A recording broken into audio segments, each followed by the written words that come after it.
नमस्कार। आज हम क्रिप्टो की दुनिया में थोड़ी गहराई में जा रहे हैं। हाँ, बिल्कुल।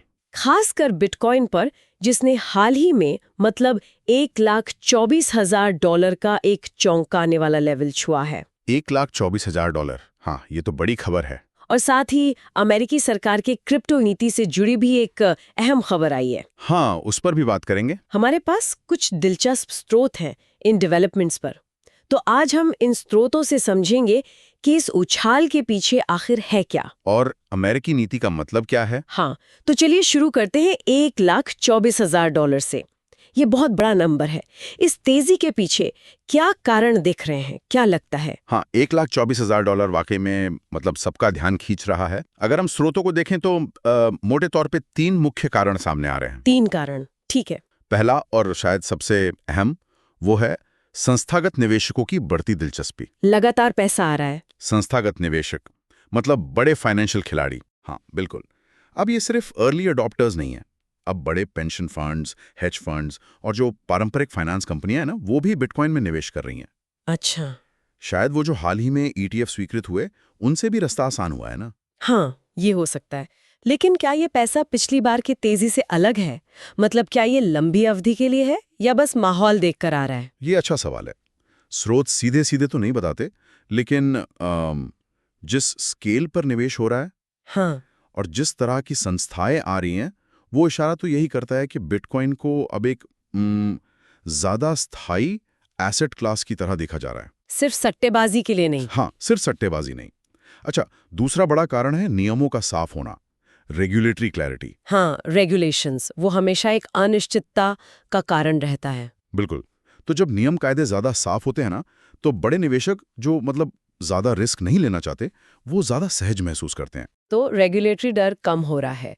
और तीसरा कारण क्या है? तीसरा फैक्टर है अमेरिकी फेडरल रिजर्व। उनसे उम्मीद है कि वो भविष्य में ब्याज दरें घटा सकते हैं। अच्छा, ब्याज दरें, उसका क्या कनेक्शन? कनेक्शन सीधा है। जब पारंपरिक निवेश जैसे बॉन्ड वगैरह पे रिटर्न कम होने लगता है क्योंकि ब्याज दरें घट रही हैं, हाँ। तो निवेशक क्या करते हैं? वो ज्यादा मुनाफे की तलाश में बिटकॉइन जैसी वैकल्पिक थोड़ी ज्यादा जोखिम वाली संपत्तियों की तरफ देखते हैं। समझ गई। तो ये 3 चीजें, संस्थागत पैसा, साफ नियम और सस्ती पूंजी की उम्मीद, ये सब मिलकर माहौल बना रही हैं। हाँ, बिल्कुल, एक मजबूत कॉकटेल जैसा। ठीक है, ये तो हुई बाजार की बात। लेकिन वो अमेरिकी सरकार वाली खबर क्या है, उसका भी जिक्र है स्रोतों में? हाँ, वो भी काफी महत्वपूर्ण है। अमेरिकी सरकार ने हाल ही में ये साफ किया है कि उनकी फिलहाल बाजार से सीधे नए बिटकॉइन खरीदने की कोई योजना नहीं है। अच्छा, सीधे खरीदने की योजना नहीं है। हाँ, नहीं। उनका फोकस रहेगा उन बिटकॉइन पर जो उन्होंने पहले से जब्त किए हुए हैं, उनके मैनेजमेंट पर। ओके, ये क्लैरिफिकेशन जरूरी है। पर इसका बाजार पर क्या असर पड़ेगा? मतलब सरकार के पास जो जब्त बिटकॉइन है, वो तो काफी ज्यादा हो सकते हैं। हाँ, हो सकते हैं। अगर वो उन्हें बेचने लगे तो क्या उससे दाम गिर नहीं सकता? ये चिंता तो है। देखिए, सरकार का ये कहना कि वो नए बिटकॉइन नहीं खरीदेंगी, इससे एक तरह का डर कम होता है कि सरकार अचानक आकर खरीदारी शुरू कर देगी। हाँ, वो तो है। तो उससे थोड़ी स्थिरता आती है। लेकिन हाँ, आपका पॉइंट सही है। अगर सरकार अपने जब्त किए हुए बिटकॉइन को बहुत बड़ी मात्रा में या अचानक बेचना शुरू कर दे, हाँ। तो कीमत पर दबाव जरूर बन सकता है।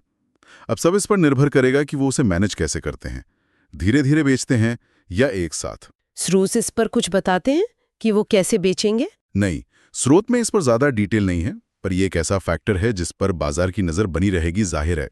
तो अगर हम संक्षेप में कहें, बिटकॉइन नई ऊंचाई पर, कारण बड़े निवेशक, साफ होते नियम और ब्याज दरें घटने की उम्मीद। हाँ, बिल्कुल। और साथ में अमेरिकी सरकार की तरफ से यह स्पष्टीकरण कि वो खुद खरीदार नहीं बनेंगे, कम से कम अभी के लिए। लेकिन उनके पास जो जब्त माल है उसका क्या होगा, ये अभी देखना बाकी है। सही बात है।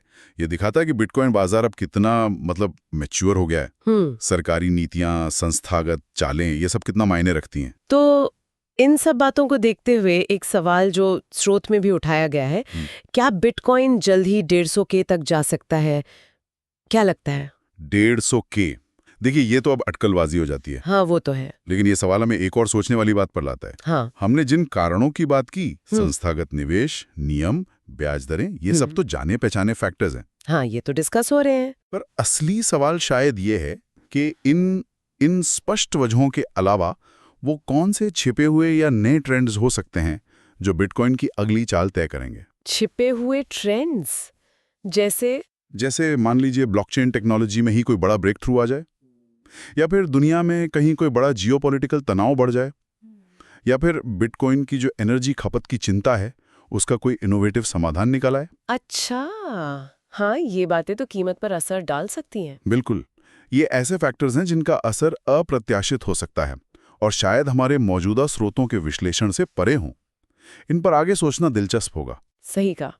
यानी सिर्फ ज्ञात कारणों पर ही नहीं, बल्कि आने वाले अज्ञात मोड़ों पर भी नजर रखनी होगी। हाँ, क्रिप्टो की दुनिया में हमेशा कुछ ना कुछ नया होता रहता है।